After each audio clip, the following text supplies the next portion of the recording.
Christopher Wofork. In my group project, we had chapter 6. So I'm going to start with my sections, which I did were 6.7 through 6.13.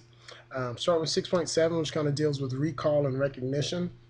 Recall is when memories are retrieved with few or no external clues, whereas recognition involves looking at, or hearing information and matching it to what is already in memory. Serial position effect, primary effect, and recency effect are all basically techniques or modes of memory retrieval. Primary, kind of as an example, uses first words or phrasing of a list, whereas recency uses the last words of a list. It also goes into false positives, which occur when a person thinks they've recognized something or someone previously, when in fact they actually have never seen that person or recalled that memory at all, never actually formed that memory at all. Also, towards the end, deals into flashbulb memories, which are a type of automatic encoding that occurs because of an unexpected event has left someone with an emotional association for the person that's remembering it. Going on to 6.8, constructive processing, which refers to retrieval of memories in which these memories are altered, revised, or influenced by newer information. An example is like if someone learns details of a particular event and then revises their memories to reflect that they had the feeling they knew it all along. Misinformation effect is when you basically have falsified memories due to misleading information. Going to 6.9, a little touch on that. The false memory syndrome is the creation of inaccurate or false memories through the suggestions of others while usually being under hypnosis. Skipping to 610, Herman Ebbinghaus, I believe is how you pronounce his name, was one of the first people to study forgetting and did studies that eventually gave him enough information to create what's called the curve of forgetting, which basically states that it's easiest for someone to to forget something as soon as you learn it, and then it kind of tapers off gradually.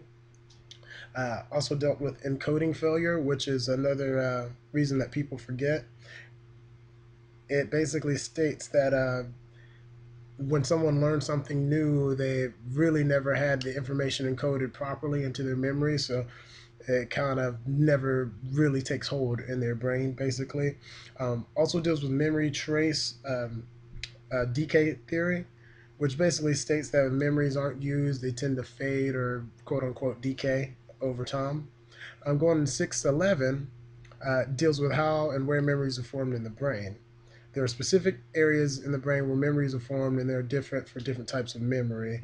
Like an example, procedural memories are stored in the cerebellum, short term or in the prefrontal cortex and temporal lobe, and like fearful memories stored in the amygdala. Um, Something I found very interesting in this section, a protein found in mammals called 4E-BP2 seems to control the production of new nervous system proteins, which are modified in a certain way that it affects their normal functioning, and that becomes what's called consolidation. Consolidation is interesting because it actually has a lot of parts to it, but and another section goes further into it. But consolidation is basically when memories are formed, the process of them being formed, which can take, for certain things, minutes, hours, and sometimes even years. The hippocampus is responsible for the formation of new long-term memories, and that became evident by a study of the brain of a man that was referred to as HM, but his real name is Gustav Meissen, I believe is how you pronounce it. Uh, the hippocampus portion of his brain was removed, and all of his consolidation abilities were lost. So that kind of brought new light into that portion of the brain and what it was used for. Going into 612, we have retrograde amnesia, which is the loss of memory from the point of injury backwards. Uh, Sometimes in cases like that, people can't remember the injury itself, the past few hours or days leading even up to the event. Basically, what happens in this kind of memory loss is the consolidation process, which was busy making the physical changes to allow the new memories to be stored, is disrupted and then loses everything that hadn't basically been encoded into the brain from that point. So all of those memories in that process of basically being stored are then lost. Kind of like if you're doing homework on your computer and forgot to hit save. Um, a study of depression patients showed that this consolidation process, as I stated before, may take days, months, or hours, sometimes years. Simple things like remembering names or your address or something like that can, be encoded rather quickly. Whereas learning a new language or a new skill or trade or profession can take years, obviously. Um, Also deals with anterograde amnesia, which is a loss of memories from a point of injury or illness forward. So from that point on, basically, can't form new memories.